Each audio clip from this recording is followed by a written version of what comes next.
Old Hayath నగర్లోని Banjara colony నీట మునిగింది. ఇంజాపూర్ చెరువు కొట్టేయడంతో 5 ఏళ్ల తర్వాత బంజారా కాలనీ మునిగింది. నిన్న కురిసిన వర్షానికి భారీ వరదొచ్చింది. ఇళ్లలోకి వరద నీరు వెళ్లడంతో స్థానికులు చాలా ఇబ్బందులు పడుతున్నారు.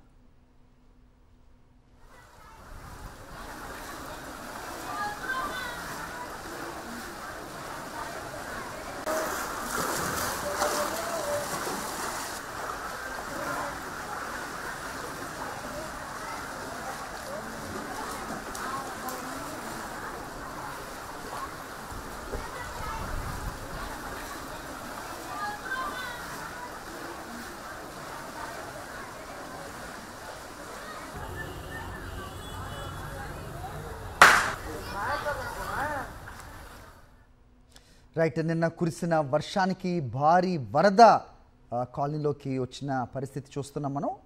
ఇళ్లలోకి వరద నీరు చేరి తీవ్ర ఇబ్బందులకు గురవుతున్నారు అక్కడ ఉన్న స్థానికులు.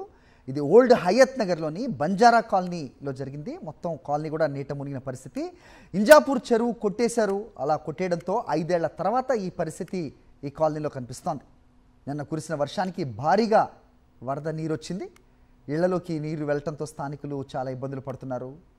చూస్తున్నాం, ఇలాంటి పరిస్థితుల్లో వ్యాధులు కూడా ప్రబలే ప్రమాదం ఉంటుంది, అది తెలిసిందే.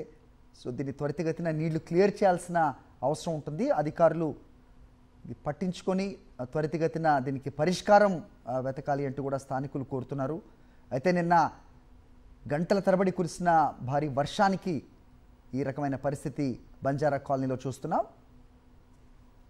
రైట్, మరిన్ని అప్డేట్స్ మా కరెస్పాండెంట్ సుష్మిత ఇస్తారు. సుష్మిత, అక్కడే ఉన్నారా మీరు? ఏంటి పరిస్థితి? మొత్తం కాలనీ అంతా కూడా నీళ్లు కనిపిస్తున్నాయి.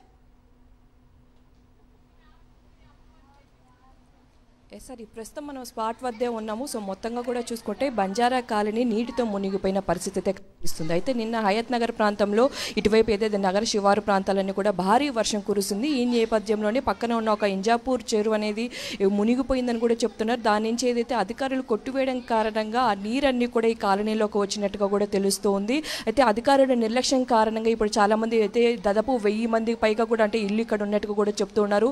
ఆ 1000 ఇళ్ళకి సంబంధించి కూడా అయితే కొంచెం లోతుగా వెళ్తే ఇంకా చాలా వరకు నీటిలో మునిగిపోయిన పరిస్థితి అయితే కనిపిస్తుంది. లోపల ఉన్న సామాన్లన్నీ కూడా పాడైపోయాయని కూడా చెప్తూ ఉన్నారు. సో మొత్తంగా కూడా చూసుకుంటే ఈ విజువల్స్లో పూర్తిగా ఒక వాగు లేదా వంక పారినట్టుగా కూడా కనిపిస్తుంది. ఇదంతా కూడా ఈ కాలనీ దాదాపు పూర్తిగా మునిగిపోయినట్టు కూడా చెప్తున్నారు. 5 ఏళ్ల క్రితం ఈ విధంగానే వర్షం కురిసిన తర్వాత కూడా ఇదే విధంగా వాటర్ వచ్చాయి. తర్వాత 5 ఏళ్ల తర్వాత ఈ నిన్న రాత్రి కురిసిన వర్షానికి మళ్ళీ బంజారా కాలనీ మునిగిపోయిందని కూడా స్థానికులు చెప్తున్నారు. అధికారులు పట్టించుకోకపోతే మళ్ళీ ఇవాళ రేపు వర్షాలు వస్తే ఇదే పరిస్థితి మాకు నెలకొనే అవకాశం ఉంది కాబట్టి ఖచ్చితంగా త్వరితగతిన చర్యలు తీసుకోవాలని కూడా చెప్తున్నారు. సో చాలా మంది కూడా ఎవరైతే ఇక్కడ మొదట ఉన్న ఇళ్ళని కూడా కొంచెం బయటికి రాగలుగుతున్నారు, కానీ లోపల ఉన్న వారందరినీ కూడా ఇప్పటికే డిఆర్ఎఫ్ సిబ్బంది వారందరినీ కూడా కాపాడి బయటికి తీసుకొని వచ్చింది. లోపల ఏదైతే కొంచెం లోపలికి వెళ్తే మోకాల కంటే పైకి కూడా నీళ్లు ఉన్నట్టుగా కూడా స్థానికులు చెప్తున్నారు. ఇక్కడ కొంతమంది ఎవరైతే ఇల్లు లోపల ఉన్నాయో అందరూ కూడా బయటకు వచ్చి కూర్చున్న పరిస్థితి అయితే మనం విజువల్స్లో చూస్తున్నాం. ఒకసారి ఇక్కడ కొంతమందితో మాట్లాడించే ప్రయత్నం చేద్దాం.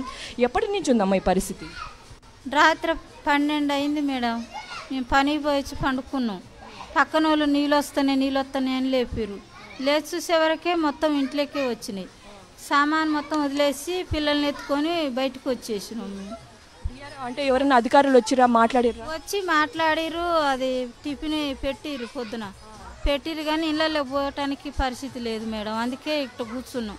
ఎట్లుందమ్మా ఇప్పుడు పరిస్థితి? లోపల ఎట్లుంది? మొదట అంటే కొంచెం నీళ్లు తక్కువ ఉన్నప్పటికీ లోపలే ఇక్కడ ఉన్నాయి మేడం. మా గల్లీకి అయితే నడుములు దాటినాయి నీళ్ళు. లోపలికి వెళ్ళలేకపోతున్నాం. మీరు కూడా మేడం వాళ్ళు కూడా చారోళ్ళు కూడా లోపలికి రావట్లేదు, చూసి భయపడుతుండ్రు. ఇక్కడనే కూర్చొని మేము కూడా మాట్లాడుతున్నాం. మేడం గారు, మాకు సామాను మొత్తం మునిగిపోయింది. గ్యాస్ పొయ్యిలు అవన్నీ కొట్టకపోయినాయి.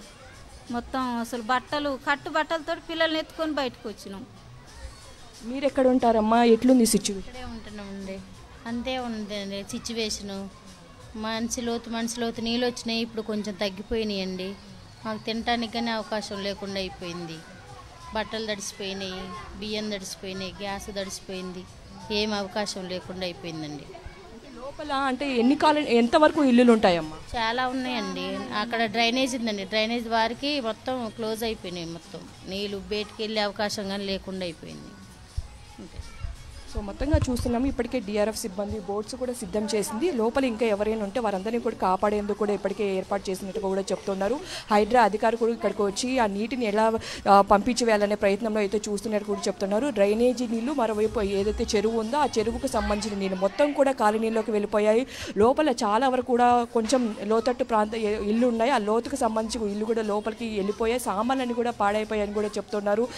అంటే వీళ్ళకి ఎటువంటి సహాయ సహకారాలు అందించాలని కూడా వైపు స్థానికులు చెప్తున్న పరిస్థితి అయితే కనిపిస్తుంది. అయితే మొదట ఇల్లు కొంచెం హైట్లో ఉండడం కారణంగా నీళ్లు వెళ్ళలేదు. కొంచెం లోపలికి వెళ్ళగానే నీళ్లు చాలా వరకు లోపలికి వెళ్ళిన పరిస్థితి కనిపిస్తుంది. చిన్నపిల్లలంతా కూడా చాలా వరకు ఈ వీధులు ఎక్కువగా కనిపిస్తున్న పరిస్థితి. సో తగు జాగ్రత్తలు తీసుకోవాలి.